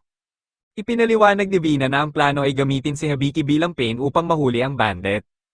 Dahil mayayaman ang target ng magnanakaw, sinadya nilang iwan ang isang wallet sa mesa bilang bitag. Kapag kinuha ito ng bandit, agad itong huhulihin ni Claude. Galit na galit si Claude na may nagnakaw kay Hibiki at nangakong hindi niya ito patatawarin. Nagtataka si Hibiki kung gagana ba ang plano at sinabi ni Lilia na napaka-exciting nito. Sa kalangitan, ang God of Magic ay hindi pa rin maalis sa isip ang pakiramdam na parang nakita na niya si Hibiki dati. Sakto namang dumating ang pagkain at ito ay isang napakagandang honey pancake. Namangha sina Hibiki at Lilian at halos ayaw na nilang kainin ito. Biglang idineklara ni Claude na naloko sila dahil ang waitress ang magnanakaw. Nagpanik si Hibiki dahil ngayon lang niya napagtanto na nanakaw na ang wallet. Sa malapit, idineklara ng waitress na napakadali lang nito habang tumatakas siya. Hinabol siya ng ating mga bida at makikita na sinusundan nila ang trail na iniwan ng wallet. Lumalabas na ang tunay na plano ay gamitin ang marker fruit na nakuha nila kanina at ilagay ito sa loob ng pekeng wallet. Nalungkot si Lilian dahil hindi niya natapos ang kanyang pancakes, kaya nangako si Hibiki na bibili sila ulit kapag nabawi na nila ang pera. Sinundan nila ang bakas ng magnanakaw at dinala sila nito sa ilalim ng lupa kung saan may isang lihim na club. Iba't ibang kaina-hinalang tao ang naroon at hindi makapaniwala si Hibiki sa kanyang nakikita. Sinabi ni Claude na mukhang perpektong taguan ito ng mga kriminal kaya nagsimula silang maghanap. May isang lalaki na nagtangkang manligaw kay Hibiki kaya kinailangan niya itong tanggihan. Biglang hinayla ni Claude si Habiki sa gilid at hiniling na i-appraise niya ang stats ng isang taong nakahod na may buntot. Makalipas ang ilang sandali, hinarap ng ating mga bida ang babae. Tinanong niya kung may maitutulong ba siya sa kanila, kaya diretsyong sinabi ni Habiki na ibalik niya ang ninakaw niya. Nagpanggap itong inosente, kaya sinabi ni Habiki na alam niya ang ginawa nito at ang dahilan ay dahil isa siyang appraiser, sabay dagdag ng salitang provisional. Tinawanan siya ng nakahod na tao, ngunit ipinagtanggol siya ni Claude at sinabing palaging tama ang kanyang appraisals. Sinabihan naman ni Lilian ang bandit na tanggapin na ang kanyang kapalaran. Ibinunyag ni Habiki ang lahat ng nakita niya sa appraisal, ang taong ito ang hinahanap na half-beastman bandit na may tail transformation skill. Hinubad ng bandit ang kanyang hood at ipinakita ang sarili. Ang pangalan niya ay Fauna at sinabi niyang wala nang mate at Togo pa. Ipinakilala niya ang sarili bilang isang bandit na may pinakamagandang buntot sa mundo. Namangha si Claude at nagtataka si Habiki kung kilala ba niya ito. Ipinaliwanag ni Claude na napakabihira ng tail transformation skill sa mga beastmen. Sinabi ni Fauna na alam niyang sinubukan silang hulihin gamit ang dummy purse, pero huli na ang lahat dahil nakuha na niya ang tunay na wallet ng mas maaga pa, at ang ninakaw niyang peking wallet kay Habiki sa restaurant ay isa lamang panlinlang. Ibig sabihin, wala na ang totoong pera ni Habiki, tuluyang naubos ang kanilang perang pinaghirapan at labis na naduraj si Habiki. Ibinunyag ni Fauna na sinadya niyang akitin sila papunta sa underground club at sinabi niyang iyon ang kapalit ng pagtatangkang maglatag ng bitag laban sa kanya.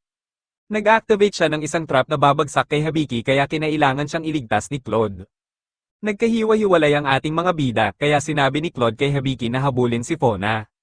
Hinabol siya ni Habiki, ngunit iniisip ni Fauna na napakadali niyang nahuli nang mahulog siya sa isa pang trap. Ibinunyag ni Fauna na eksperto siya sa paglalagay ng traps at marami pa siyang nakahanda para sa kanya. Naiipit na ngayon si Habiki at iniisip kung paano siya makakalabas. Tinukso siya ni Fauna at sinabing nakapagtataka na ang isang appraiser ay mahuhulog sa ganitong klaseng patibong. Habang paalis na si Fauna, napansin niyang lalaki pala si Habiki. Nagulat siya at nagtanong kung bakit ito nakadamit pambabae. Ipinaliwanag ni Habiki na ginawa niya iyon upang mahuli siya, ngunit agad na itinuro ni Fauna na wala itong masyadong sense dahil hindi naman ibig sabihin na dahil mayayaman ang target ng bandit ay kailangan niyang magbihis bilang babae. Napaisip si Habiki at napagtanto niyang tama siya, sinabi ni Fauna na interesting si Habiki kaya hindi niya iisiping tulungan ito. Nag-alok siyang pababain siya, ngunit may isang kondisyon. May gusto siyang ipa-appraise sa kanya, nagtaka si Habiki kung ninakaw ba yon, ngunit sinabi ni Fauna na interesado lamang siya sa mga tunay na items. Pumunta sila sa isang lugar at inilabas ni Fauna ang isang colored gemstone. Ipinakita ng appraisal na ito ay isang mataas ang purity na gemstone at isang ornament na ipinapasa sa linya ng mga babae ng isang kilalang pamilya. Natuwa si Fauna at kinumpirmang tunay ito, sumunod, ipinakita niya ang ilang bato na akala niya ay pearls, ngunit ibinunyag ni Habiki na ordinaryong bato lamang iyon mula sa field na nagkataong mukhang pearls. Nadismaya si Fauna nang marinig na peke ang mga iyon. Pagkatapos, ipinakita niya ang isang silver dagger at ipinakita ng appraisal na ginawa ito para sa ceremonial purposes kaya hindi ito mahusay pumutol. Sinabi ni Fauna na maaari pa rin itong may benta sa magandang halaga kung sa tamang lugar ibebenta. Humanga rin siya sa kung gaano ka-accurate ang kanyang appraisals. Sa huli, may isa pa siyang ipinakita na item at iba ang pakiramdam nito kumpara sa iba. Isa itong wooden bracelet at mukhang hindi gaanong mahalaga. Ipinakita ng appraisal na mayroon itong pattern na minahal ng mga beastmen mula pa noong sinaunang panahon. Isa itong simbolo ng blessing o malalim na affection at ang mensaheng nakalakip dito ay, Diana's message. Biglang naging seryoso ang lahat habang iniisip ni Fauna kung ano pa ang nakasulat. Nakalagay doon, thank you, Oni-chan, at tuluyang napatulala si Fauna. Nagtanong siya kung may iba pa, ngunit sinabi ni Habiki na iyon lang ang lahat. Tahimik si Fauna sandali bago niya ibinunyag ang katotohanan. Sa kanya ang bracelet at ibinigay ito ng kanyang nakababatang kapatid. May nakasulat dito na matagal na niyang gustong maintindihan, ngunit hindi niya kailanman nabasa. Ipinakita na niya ito sa napakaraming appraisers noon, pero wala ni isa ang nakatulong sa kanya. May dahilan ito, dahil hindi naman talaga natutong magsulat ang kanyang kapatid. Ngunit kahit ganoon, somehow ay na-appraise pa rin ito ni Habiki. Iniisip niya kung hindi ba ang mismong sulat ang in-appraise niya kundi ang emosyon na inilagay ng kanyang kapatid dito. Pagkatapos, tinanong ni Habiki si Fauna kung alam ba ng kanyang kapatid na isa siyang magnanakaw. Muling natahimik si Fauna at ibinunyag na patay na ang kanyang kapatid. Nadamay ito sa isang labanan sa kanilang lugar at doon na ito natapos. Pagkatapos, binalik ni Fauna ang usapan at tinanong kung saan galing si Habiki. Siyempre, itinago ni Hibiki ang kanyang lihim at sinabi na lamang na galing siya sa isang napakalayong lugar. Sinabi ni Fona na kung may tahanan pa siyang babalikan, dapat siyang bumalik dito dahil siya ay nawala na ng kanya at hindi na muling makakabalik. Itinuro rin niya na isa sa mga kasama ni Hibiki ay isang beastman at kung galing ito sa parehong lugar na pinanggalingan niya, siguradong may masakit din itong nakaraan. Matapos ang ilang sandaling katahimikan, ibinalik ni Fona ang pera ni Hibiki. Sinabi niyang tama ang lahat ng kanyang appraisals at muli niya siyang tinawag na provisional appraiser. Sinabi niyang umaasa siyang magkikita silang muli at hinalikan niya si Hibiki. Dagdag pa niya na inaabangan niyang makita ulit si Hibiki na nakadamit pambabae at saka siya umalis. Pagbalik sa inn, hirap na hirap si Tanya na tanggalin ang lipstick ni Fona sa mukha ni Hibiki. Tumawa si Balls at sinabing baka isa na naman itong hakbang patungo sa pagiging ganap na adulto. Pagkatapos, ibinahagi ni Balls ang isang balitang narinig niya mula sa Adventurers Guild sa capital. May isang bagong bata at masiglang party na mabilis ang pag-level up sa nakakagulat na bilis. Inatasan sila ng hari na lipulin ang undead at tinatawag nila ang sarili nilang corpse killers. Iniisip ni Hibiki na medyo kakaiba ang pangalan at nagtataka siya kung ano nga ba ang undead. Ipinaliwanag ni Claude na ang undead ay tumutukoy sa isang uri ng halimaw na namatay na ngunit gumagalaw pa rin na parang buhay. Nanginig si Hibiki sa takot at agad niyang naisip ang zombies. Idinagdag ni Balls na ang kabilang party ay tila naglalakbay mula west papuntang east at maaaring makarating sa bansang ito balang araw. Nag-alala si Hibiki na baka ibig sabihin nito ay may undead din sa paligid nila. Sinabi ni Balls na magiging ayos lang siya basta may sapat siyang muscle. Pagkatapos, sinabi ni Hibiki na napakalaki talaga ng mundo. Nagtaka si Claude kung ano ang ibig niyang sabihin, kaya sinabi ni Hibiki na pakiramdam niya ay napakarami niyang bagong bagay na naranasan ngayong araw. Sumang-ayon si Claude at sinabi na mas mararamdaman pa niya iyon kung maglalakbay siya. Dito nakaisip si Hibiki ng ideya at sinabi niyang gusto niyang maglakbay at makakilala ng iba't ibang tao. Tinanong ni Claude kung anong klaseng mga tao at sinabi ni Hibiki na gusto niyang makakilala ng isang taong napaka-knowledgeable. Napagpasyahan ni Claude na ang tinutukoy niya ay isang sage. Ipinaliwanag ni Claude na ang mga natitirang sages na aktibo ay ang mga sages ng Three Worlds na mahigit 500 taon nang namamayani. Pagkatapos, tinanong ni Claude kung bakit nais ni Hibiki na makilala ang mga sages at naging tapat ang ating bida. Ipinahayag niyang gusto niyang makabalik sa sarili niyang mundo. Labis itong nakaapekto sa iba at napaluha si Lilian nang mapagtanto niya kung ano ang ibig sabihin ng pag-uwi, ibig sabihin ay mawawala si Hibiki. Hindi ito naisip ni Hibiki noon, ngunit ngayon ay napagtanto niyang nangangahulugan ito ng pamamaalam sa mga taong nakilala niya rito. Sinubukan niyang ipaliwanag ang sarili, ngunit pumagitna si Claude. Sinabi niya kay Lilia na hindi naman pinili ni Hibiki na mapunta sa mundong ito. Isa siyang wanderer mula sa ibang mundo at natural lamang na gusto niyang makabalik. Naunawaan ito ni Lilian at muling humarap si Claude kay Hibiki. Sinabi niyang huwag itong mag-alala at nangakong poprotektahan niya siya hanggang sa dumating ang araw na iyon. Samantala, naglalakad sina Amalia at Ival at sinabi ni Amalia na malapit na silang salubungin ng mga tao mula sa kanyang homeland. Alam niya ito dahil sinabi ng spirits of the forest. Sinabi ni Ival na parang napaka-convenient naman ito, kaya ipinaliwanag ni Amalia na sinasagot lamang ng mga spirits ang mga tanong na itinatanong niya. Naalala niya na minsan ay may isang spirit na unang nagsalita sa kanya na napakabihira. Sinabi nito na sa silangan ay may isang mahalagang bagay na nahulog doon. Biglang naging interesado si Ival at tinanong kung saan ito nangyari. Ibinunyag ni Amalia na ito ay sa Forest of Ruel, natahimik si Ival at pagkatapos ay sinabi niya kay Amalia na may naalala siyang kailangan niyang gawin. Bigla siyang nagpaalam at umalis, sa kaibuturan, labis ang saya ni Ival dahil ito ang unang clue niya. Kung ang boses na iyon ay hindi boses ng isang spirit, malamang iyon ang kaluluwang matagal na niyang hinahanap. Naiinis siya dahil ibig sabihin nito ay nagsimula ang bakas pabalik sa Rowell kung saan nagsimula ang kanyang buong paglalakbay. Makalipas ang ilang sandali, sinabi ni Ival na malayo ang inikat niya, ngunit mukhang nasa tamang lugar na siya ngayon. Sa hindi maipaliwanag na dahilan, sinabi niyang si Claude ang susunod at dahil nawala na ito ng mga limbs, magiging madali na lamang itong asikasuhin. Sinabi niyang ipaubaya na sa kanya at malinaw na hindi maganda ang kanyang balak. Sa kabilang banda, nag-uusap sina Hibiki at ang kanyang grupo tungkol sa susunod nilang gagawin. Kinumpirma ni Claude na nais ni Hibiki na makilala ang mga sages at sinabi niyang wala silang ibang pagpipilian kundi pumunta sa isang lungsod na tinatawag na Teredines. Hindi pa ito naririnig ni Hibiki kaya nagtanong siya kung nasaan ito. Ipinaliwanag ni V na mararating ito kapag nalampasan nila ang isang dungeon at ang pinakamabilis na ruta ay dumaan sa Northern Dungeon mula sa Rowell. Wala namang ideya si Habiki kung ano ang dungeon, kaya ipinaliwanag ni Claude na ito ay isang mapanganib na lugar na puno ng mga halimaw. Maliban na lang kung magsasanay sila ng mas husto kaysa dati, magiging napakahirap itong malampasan. Hindi lubos na naiintindihan ni Habiki, ngunit nararamdaman niyang seryoso ito. Nagpasalamat si Lilian sa lahat para sa pagkain at biglang dumating si Balls. Nagtaka siya kung may nangyari, kaya sinabi ni Habiki na sila ni Lilian ay dumadaan sa kaunting hirap. Sinabi ni Balls na huwag mag-alala dahil tutulungan niya sila at dinala niya sila sa kagubatan. Ipinahayag niyang magtatayo sila ng matitinding muscle sa training camp na ito. Agad na gustong umuwi ni Vina at kahit si Claude ay hindi gusto ang ideya. Gayunpaman, inamin ni Claude na kailangan pa nila ng mas matinding training para makapunta sa Northern Dungeon, kaya maaaring makatulong ang training na ito. Tuwang-tuwa si Balls na sa wakas ay naintindihan siya ni Claude. Gayunpaman, nilinaw ni Claude na narito lamang sila upang ihon ang kanilang skills at hindi niya hahayaan si Balls na gawing puro muscle si Habiki.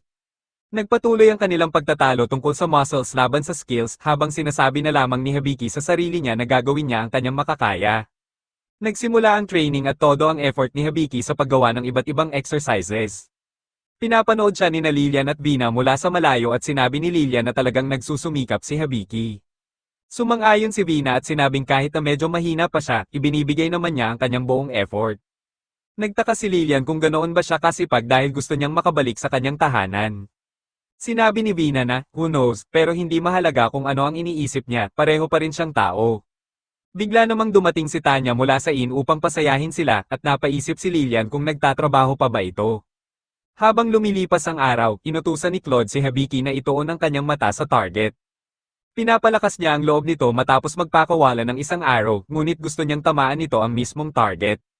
Patuloy niyang tinuturuan si Habiki sa paggamit ng bow at unti-unti itong lumalapit sa target. Halos tamaan na niya ito kaya natuwa si Claude at idineklara na alam niyang kaya iyon ni Habiki. Sa kasamaang palad, sumabli muli ang susunod na shot ngunit humanga pa rin si Claude sa kanyang progreso. Makalipas ang ilang sandali, idineklara ni Habiki na pagod na siya. Pinuri siya ni Claude at sinabing sa susunod ay dapat niyang tutukan ang gitna. Sumang-ayon si Balls na ang training ay nakatulong sa kanyang muscles kahit hindi pa nakikita ang resulta. Sinabi ni Habiki na pakiramdam din niya ay lumakas siya, kaya hiniling niya kay Sobo na ipakita ang kanyang stats. Medyo nalito siya nang makita na walang nagbago, sinabi ni Claude na pakiramdam niya ay malapit nang makuha ni Habiki ang archery skill. Ngunit sinabi ni Balls na baka mas mabuti kung nag-focus na lang siya sa muscle training. Sumagot si Claude na mas mahalaga ang skills habang iginiit naman ni Balls na muscles ang mahalaga. Nagpatuloy ang kanilang pagtatalo hanggang sa napansin ni Habiki si Joel na nanonood sa kanila. Inisip ng mga lalaki na niloloko lang siya, ngunit totoo ngang naroon si Joel. Pinatigil niya sila gamit ang kanyang kapangyarihan at tinanong kung may problema. Natapos ang training sa isang malapit na hot spring kung saan nakapag-relax ang lahat. Sinabi ni Claude na matagal na mula nang makapagpahinga siya ng ganito at naalala ni Habiki ang sinabi ni Fona. Sinabi ni Fona na kung si Claude ay galing sa parehong lugar na pinanggalingan niya, malamang ay may masakit itong nakaraan. Saglit itong pinag-isipan ni Habiki at nagpasya siyang tanungin si Claude tungkol dito. Binanggit niya na hindi pa niya naririnig si Claude na magsalita tungkol sa kanyang pinanggalingan at nagtataka siya kung may pamilya at mga kaibigan pa ba ito roon. Ipinaliwanag ni Claude na dati siyang nakatira sa capital ng Bistronia Kingdom, ngunit nawasak ang lungsod. Nagkaroon ng malagim na massacre at wala na ang kanyang mga kasama. Sinabi ni Habiki na nalulungkot siyang marinig yon, ngunit sinabi ni Claude na matagal na itong nangyari. Ang mahalaga sa kanya ngayon ay ang manatili sa tabi ni Habiki. Kinagabihan, nilapitan ni Lilian si Habiki at halatang nahihirapan siyang magsalita. Naunawaan ni Tanya ang gusto niyang ipahayag kaya siya na ang nagsalita para sa kanya. Sinabi niya na gusto ni Lilian na i-cheer si Habiki dahil sa sobrang pagsisikap nito. Pagkatapos, sinabi ng mga babae na maglilinis muna sila upang makapag-usap ang iba. Nang makaalis sila, sa wakas ay nasabi rin ni Lilian ang kanyang saloobin. Ibinunyag niya kay Habiki na ayaw niyang mawala siya. Ngunit mahal na mahal niya ito kaya gusto niyang gawin ni Habiki ang para sa sarili nito. Kahit ganoon, hindi niya maiwasang malungkot, humingi ng paumanhin si Habiki, ngunit pinigilan siya ni Lilian dahil alam niyang siya ang nagiging selfish. Pagkatapos, inabot niya kay Habiki ang isang bagay na ginawa niya. Isa itong inumin na nakakatulong laban sa exhaustion at tinanong pa niya si Tanya kung paano ito gawin. Hindi niya alam kung paano pa siya makakatulong, ngunit gusto niyang suportahan si Habiki sa anumang paraan. Naantig si Habiki at nagpasalamat sa kanyang mabubuting salita. Uminom siya ng kaunti at sinabi niyang masarap ito. Tuwang-tuwa si Lillian at napaiyak si Tanya sa napaka-sweet na eksena. Samantala, makikita na sa wakas ay nakauwi na si Amalia. Inamin niya na ang paliligo lamang ang tanging magandang bagay sa lugar na iyon dahil hindi niya pa nakikita ang kanyang ama. Hindi niya maintindihan ang nangyayari dahil akala niya ay isang urgent na usapin ito. Wala rin siyang balita kay Ivel mula nang bigla itong umalis. Sinabi ni Stellia kay Amalia na dumating na ang kanyang damit at dapat niya itong subukan. Nagtaka si Amalia kung bakit may damit gayong wala namang party. Ibinunyag ni Stellia na magkakaroon nga ng selebrasyon dahil ang Royal Majesty ang maghahanda nito. Hindi makapaniwala si Amalia at napaisip kung ang katawa-tawang party na iyon ang tinutukoy na urgent mission. Sinabi ni Stellia na hindi niya alam, ngunit galit na galit si Amalia sa kanyang ama. Iniisip niya kung ano ang iniisip nito at tinawag niya itong isang hanggal. Samantala, sa kagubatan, naghihintay si Ivel at napagtanto niyang naroon na ang kanyang target. Si Habiki at ang kanyang grupo iyon at nasa isang quest sila para hanapin ang Silver Ruby Wolf. Nakapatay na sila ng ilang target at ang lobo na lamang ang natitira. Mukhang napakahirap nito, ngunit biglang chinek ni Habiki ang kanyang world map at napansin niyang walang lumalabas. Sinabi ni Claude na imposible iyon, ngunit iginiit ni Habiki na wala talagang kahit ano roon. May naramdaman si Claude na presensya sa malapit, ngunit lumalabas na si Ivel lang iyon. Sumigaw siya sa kanila na sandali at tiniyak na hindi siya masamang tao. Humingi ng paumanhin si Claude at sinabing akala niya ay isang halimaw siya. Naging kahina-hinala si Habiki dahil hindi lumalabas si Ivel sa kanyang world map kaya inappraise niya ito para makasiguro. Pumayag si Ivel kahit halatang kinakabahan siya, muling humingi ng paumanhin si Claude ngunit sinabi ni Ivel na huwag na itong mag-alala. Humarap si Claude kay Habiki upang tanungin kung maayos ang lahat at sinabi ni Habiki na wala naman siyang napansing kakaiba. Natuwa si Claude at naging palakaibigan si Ivel, napansin niya agad na tunay na beastman si Claude at sinabi niyang napakalakas nito, ngunit malalaman na siya pala ang may kagagawan ng pinsalang natamo ni Claude. Sa loob-loob niya, nagtataka siya dahil sigurado siyang naputol niya ang mga limbs ni Claude noon. Ipinakilala ni Ivel ang sarili bilang isang E-ranked adventurer na tumatakas mula sa isang Silver Ruby Wolf. Natuwa si Habiki dahil iyon ang hinahanap nila at tinanong kung nasaan ito. Sinabi niyang tutulungan nila siya at ipinakilala ang kanyang sarili pati ang kanyang mga kasama. Binati sila ni Ivel at sinabing mas malalim pa sa kagubatan ang lobo. Sa hindi maipaliwanag na dahilan, tumingin siya kay Lillian at biglang natahimik. Bigla niyang sinabi na kailangan na niyang umalis at dali siyang nagpaalam. Medyo naguluhan sina Habiki at Claude sa kakaiba niyang asal at muling tiningnan ni Habiki ang kanyang map. Ngayon, lumabas na ang Silver Ruby Wolf at sinabi niya sa iba na naroon nga ito. Napagpasyahan niyang hindi lang ito lumalabas kanina. Sinundan nila ito at natagpuan sa isang cul-de-sac. Nagtaka si Claude kung bakit kusa itong napunta sa isang dead end. Sinabihan ni Jasta at Sobo si Habiki na gamitin ang kanyang world map. Nagtaka si Habiki kung bakit ngayon pa nila iyon sinabi, ngunit ginawa niya pa rin at labis siyang kinilabutan sa kanyang nakita. Batay sa napakaraming pulang tuldok na lumitaw, napapaligiran sila ng napakaraming Silver Ruby Wolves. Nagulat si Claude nang marinig ito at napagtanto nilang napapalibutan na sila. Sumigaw si Claude kay Habiki na mag-ingat, ngunit huli na ang lahat ng siya ay atakihin. Nataranta ang kanyang mga kaibigan habang nakahandusay si Habiki sa lupa, naliligo sa dugo. Mula sa malayo, pinagmamasdan ito ni Ivel at may napagtanto siya. Ang pakiramdam na naramdaman niya kanina ay totoo, sinasabi nito na kahit papaano ay nabawasan ang sumpa ni Claude. Nagtaka siya kung paano ito nangyari, ngunit napagtanto niyang hindi iyon mahalaga basta't maging pagkain si Claude ng mga lobo. Bumalik sa ating mga bida, makikita na napakasama na ng sitwasyon habang desperadong nilalabanan ni Claude ang mga lobo. Binigyan ni Lillian si Habiki ng potion, ngunit hindi tumitigil ang pagdurugo at hindi niya maintindihan kung bakit. Agad siyang inutusan ni Vina na gamitin ang state maintenance spell upang pigilan ang dugo, at agad niya itong ginawa. Samantala, nag-aalala si Claude habang iniisip ang sitwasyon. Si Habiki mismo ang gumawa ng potion gamit ang medical book kaya dapat sana ay gumana ito. Alam niyang sa ganitong kalagayan ay hindi makakaligtas si Habiki kaya kailangan nilang makatakas. Ngunit napakarami ng mga lobo at sa kaibuturan niya ay alam niyang hindi lahat sa kanilang party ay makakatakas. Sinabi niya kay Lillian na dalhin si Habiki pabalik sa bayan dahil si Balls ang makakapagligtas sa kanya. Nagtanong si Lillian kung ano ang mangyayari sa kanya at sinabi ni Claude na haharapin niya ang mga lobo. Nag-aalalang tinanong ni Lillian kung hahabol ba siya sa kanila pagkatapos at sinabi ni Claude, of course. Gumawa si Lillian ng isang earth golem na hugis leon upang buhatin si Habiki at naghanda silang tumakas. Biglang nagising si Habiki at sinabihan si Claude na huwag magpaiwan. Muling iginiit ni Claude na umalis sila at nangakong poprotektahan niya si Hibiki anuman ang mangyari. Dinala ni Lillian si Hibiki sa ligtas na lugar habang naiwan si Claude. Habang hinaharap niya mag-isa ang mga lobo, may napansin siyang kakaiba. Parang wala silang pakialam kina Hibiki at Lillian. Nagtaka siya kung ano ang nangyayari at bigla niyang naunawaan. Inatake siya ng mga lobo habang napagtanto niyang siya ang tunay nilang target. Tinitigan ni Claude ang pinakamalaking lobo at nakita niya ang taong nasa likod ng pag-atake. Kinilabutan siya at nanginig habang napagtantong si Anastasia ang may kagagawan nito. Samantala, sina Hibiki at Lillian ay patuloy na nakikipaglaban habang tumatakbo sa kagubatan.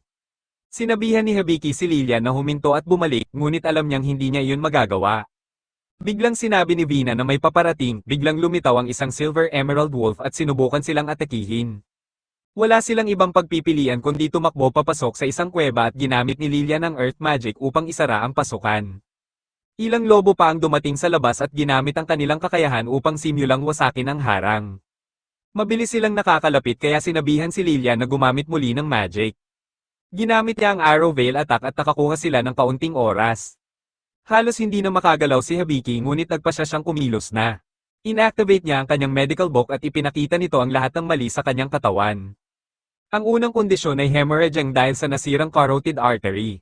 Ang pangalawa ay isang lubhang nakamamatay na lason sa kanyang katawan na tinatawag na dirt poison. Naalala ni Hibiki na ito rin ang parehong lason na naranasan niya noon. Sinubukan niyang gamitin ang hypercure ngunit sinabi ni Sabo na kulang ang kanyang physical at mental strength kaya matatagalan itong ma-activate. Tumingin si Hibiki kay Lillian na patuloy na lumalaban habang pinipilit ang sarili na hindi sumuko. Naging desperado si Hibiki at nakiusap sa kanyang katawan na gumalaw. Sa gitna ng kanyang paghihirap, naisip niya ang lahat ng lumalaban ngayon. Si Claude ay mag-isa laban sa napakaraming lobo at si Lillian ay ginagawa ang lahat upang mapigilan ang mga ito na makapasok sa kuweba. Alam ni Hibiki na kung magpapatuloy ito, lahat sila ay masasaktan. Sumigaw siya sa kanyang katawan na kumilos dahil gusto niyang iligtas ang lahat ng kanyang kaibigan. Biglang inanunsyo ni Sabo na nagkaroon ng napakalaking level up. Tumalo ng kanyang job level mula 5 hanggang 15 ng sabay. Tumaas ang kanyang appraise skill, pati ang dictionary, ang grimoire, at maging ang medical book. Bumalik din online ang expert eye at tutorial at nakakuha siya ng maraming bagong derivative skills. Pinakamahalaga, nakuha niya ang bagong skill na Summon Sacred Beast mula sa grimoire at isa pang skill na Medicine God Staff mula sa medical book. Inanunsyo ni Sabo na handa na ang Hypercure, agad itong ginamit ni Hibiki at kinumpirma ni Sabo na kumpleto na ang detoxification. Uminom pa si Hibiki ng isa pang potion at agad na inirekomenda ni Sabo na gamitin niya ang Summon Sacred Beast skill. Hindi alam ni Hibiki kung ano ito, ngunit ginamit niya ito ng walang pag-aatubili. Isang napakalakas na kapangyarihan ang sumabog at winasak ang buong kuweba habang tinangay palayo ang lahat ng lobo. Nang ma-activate ang skill, nagulat ang lahat nang makita ang isang napakalakas na sacred beast na lumitaw. Alam ng nilalang na may nagpadala sa mga lobo, ngunit sinabi nitong dito na nagtatapos ang laban. Ipinakilala ng nilalang ang sarili bilang si Pharaoh at nagulat ang lahat nang mapagtantong si V pala iyon na nag-transform. Ang maliit na pasang iyon ay naging isang napakalaki at makapangyarihang sacred beast. Ipinahayag niya na siya ang Sacred Beast of Lightning na naglilingkod sa Great God of Magic at siyang namamahala sa Judgment. Idineklara niya na ang pag-atake sa kanyang master ay may kaparusahang 1,000,000 kamatayan.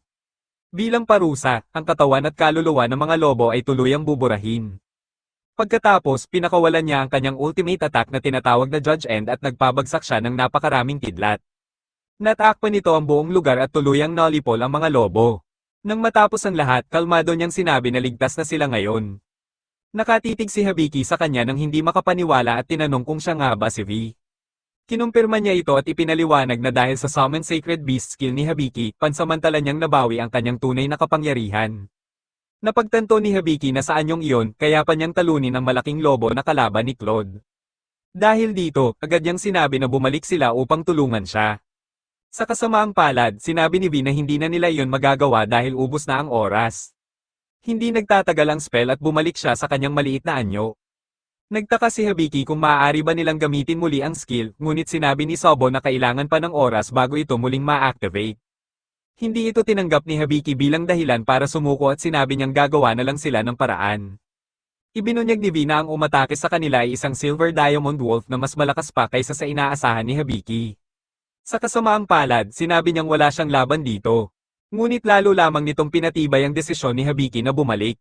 Sinabi niyang pinoprotektahan sila ni Claude, ngunit gusto rin niyang protektahan si Claude. Ayaw niyang mawala si Claude dahil isa itong mahalagang kaibigan. Sumang-ayon si Lillian kaya nagpa siya silang bumalik ng magkasama. Pinutol sila ni Sobo at inirekomenda na gamitin ni Habiki ang Medicine God Staff skill. Nagtaka si V kung ano ang nangyayari kaya sinabi ni Habiki na mukhang nakakuha siya ng skill na tinatawag na Medicine God Staff. Nagulat si V nang marinig ito at nagtaka si Habiki kung ano nga ba ang skill na iyon. Ipinaliwanag ni Sobo na ito ay isang napakabihirang rank double S skill na kayang ganap na pagalingin ang lahat ng life form sa loob ng isang tiyak na saklaw. Hindi lamang nito near-restore ang HP at MP, kundi ganap din itong ibinabalik ang anumang nawalang bahagi ng katawan at tinatanggal ang status effects tulad ng poison. Gayunpaman, hindi nito kayang alisin ang curses, at kapag nagamit na, kailangan pang maghintay ng 168 oras bago ito muling magamit. Hindi na hinintay ni Habiki na matapos ang paliwanag ni Sobo at agad niyang idineklara na gagamitin niya ito. Kaagad niyang inactivate ang Medicine God Staff at gumaling ang ating mga bida. Sinabi ni Lilia na hindi na siya pagod at mas gumana na rin ang pakiramdam ni Habiki. Hindi makapaniwala si V at sinabi niyang sobra-sobra ang lakas nito. Biglang may tumubong sanga mula sa lupa at may isang bow na nahulog mula rito. Halos mabaliw si V nang mapagtanto kung ano yon, basta na lang itong pinulot ni Habiki, ngunit pinagsabihan siya ni V na huwag itong tratuhin ng basta-basta. Inanunsyo ni Sobo na nakakuha si Habiki ng bagong skill na tinatawag na Spirit Archery. Agad itong nakilala ni Habiki bilang skill na ginamit ni Amalia. Sinubukan niya ito at ikinagulat ng lahat nang makalikha siya ng energy arrow at ipinutok ito sa langit. Sinabi ni Habiki na napakalakas ng kapangyarihang ito at inappraise niya ito. Ipinakita ng appraisal na ito ay isang godly bow na tinatawag na glowing bow at sadyang ginawa para sa kanya. Sinabi ni Lilia na napaka-cool nito at wala nang masabi si V. Gayunpaman, hindi nagpatalo si Habiki sa excitement dahil ibig sabihin nito ay kayanan niyang lumaban. Wala nang oras na sayangin kaya idineklara niyang ililigtas nila si Claude. Sa kalangitan, nagpasalamat ang Chief God sa God of Magic sa paggising sa kanya. Sinabi ng God of Magic na wala lang yon, ngunit tinanong niya kung hindi ba masyadong maraming blessings ang ibinibigay niya kay Habiki. Mabilis na itinuro ng Chief God na ipinahiram din niya ang kanyang lakas kay Habiki. Pinakamahalaga, kung magagamit ba ni Habiki ng maayos ang lahat ng biyayang ito ay nasa kanya na. Salamat sa panonood ng aking recap. Huwag kalimutang i-like ang video.